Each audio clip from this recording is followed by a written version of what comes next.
Halo, ketemu lagi dengan Bu Susi. Kali ini kita bicara tentang zat makanan yang berhubungan dengan bagian dari makanan yang sebaiknya kita hindari. Apakah itu? Nah, istilah dalam biologi kita menggunakan istilah hidden hunger, hidden calorie, hidden salt, dan carcinogen. Mari kita bahas satu demi satu. Kenapa kita harus memperhatikan bagian dari makanan yang harusnya kita hindari? Karena ketika kita mengkonsumsi banyak garam misalnya, kita akan terkena hipertensi. Ketika kita mengkonsumsi banyak gula, kita bisa terkena diabetes. Kalau kita mengkonsumsi zat pemicu kanker, kita bisa sakit kanker. Kita kekurangan vitamin dan mineral, kita bisa sakit anemia ataupun osteoporosis. Kita mulai dengan hidden kalori. Kenapa disebut hidden? Karena kalori yang terdapat dari makanan kita sehari-hari sering kita tidak ketahui berapakah jumlah kalori itu. Misalnya, kita mengkonsumsi burger, mengkonsumsi mie, kita tidak tahu berapa jumlah kalori yang kita asup. Mari kita lihat daftar berapakah kalori yang diperbolehkan masuk ke dalam tubuh kita. Dari tabel ini kita bisa melihat kalori yang kita butuhkan kira-kira hanya sekitar 2000 kalori per hari. Itu untuk kebutuhan metabolisme tubuh. Tergantung kegiatan juga. Kalau kita aktivitasnya berlebih, maka kalori itu akan ditambah. Nah, dari sini kita bisa lihat ketika kita mengkonsumsi burger, ataupun pizza, ataupun spaghetti, kira-kira persatuannya ini kalorinya cukup tinggi, yaitu sekitar 600 kalori. Mari kita bandingkan dengan buah-buahan. Di sini ada wortel, ada tomat, ada apel, dan sebagainya, segala macam sayur dan buah kalau kita lihat, kalorinya tidak begitu banyak, sekitar 29 kalori, 30 kalori, 40 kalori. Oke. Nah, bagaimana cara kita mengurangi kalori tadi? Nah, salah satunya adalah mengkonsumsi protein. Mengkonsumsi protein, kemudian mengkonsumsi sayur buah, dan mengkonsumsi lemak yang kategori lemak baik. Kita bisa lihat berapakah kalorinya di sini. Berikutnya kita bicara tentang hidden salt. Hidden salt adalah garam yang tertera bukan sebagai garam dapur.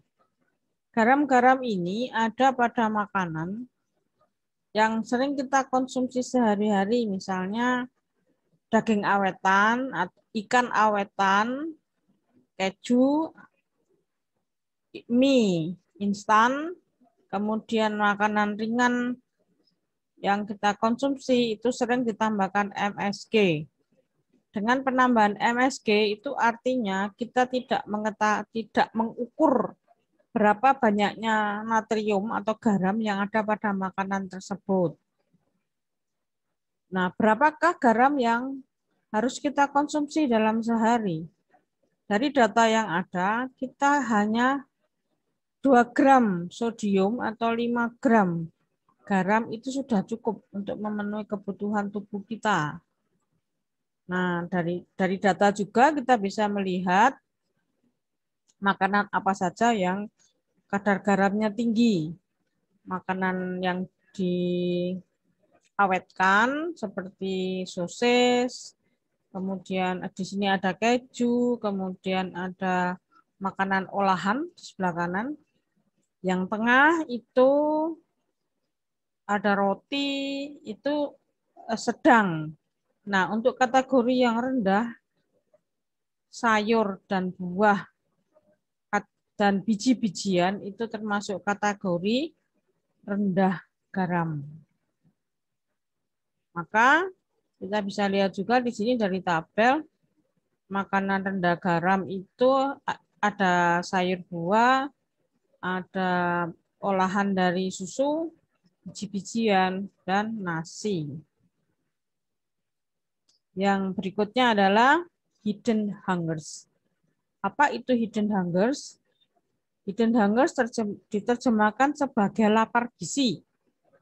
Keadaan ini tidak menyebabkan kita lapar dalam arti yang sesungguhnya, tetapi tubuh kita kekurangan mikronutrien. Mikronutrien itu adalah vitamin dan mineral. Vitamin dan mineral itu dibutuhkan tubuh dalam jumlah yang sedikit. Tetapi walaupun sedikit, vitamin dan mineral digunakan dalam metabolisme tubuh. Misalnya untuk membentuk enzim untuk respirasi, untuk membentuk tulang, untuk membentuk rodopsin, dan sebagainya. Banyak hal yang dalam tubuh kita membutuhkan vitamin dan mineral. Yang berikutnya kita harus mengenal juga yang namanya karsinogen. Karsinogen itu adalah zat pemicu kanker. Karena kalau kanker sendiri adalah mutasi sel. Apa yang disebut dengan zat pemicu kanker? Zat-zat yang ada dalam makanan ketika kita mengkonsumsi dalam jumlah sering gitu, keseharian, itu dalam jangka panjang juga dapat menyebabkan kanker. Pertama, makanan olahan yang berwarna merah seperti sosis, itu warna merah itu merupakan senyawa nitrit yang tidak baik bagi tubuh. Berikutnya, kita juga sering dengar makanan yang dibakar itu ya, tidak baik. Nah, tidak baiknya kenapa gitu?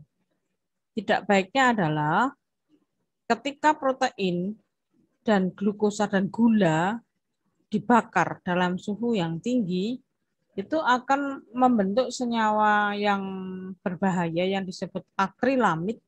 Nah, senyawa akrilamid inilah yang disebut sebagai karsinogen.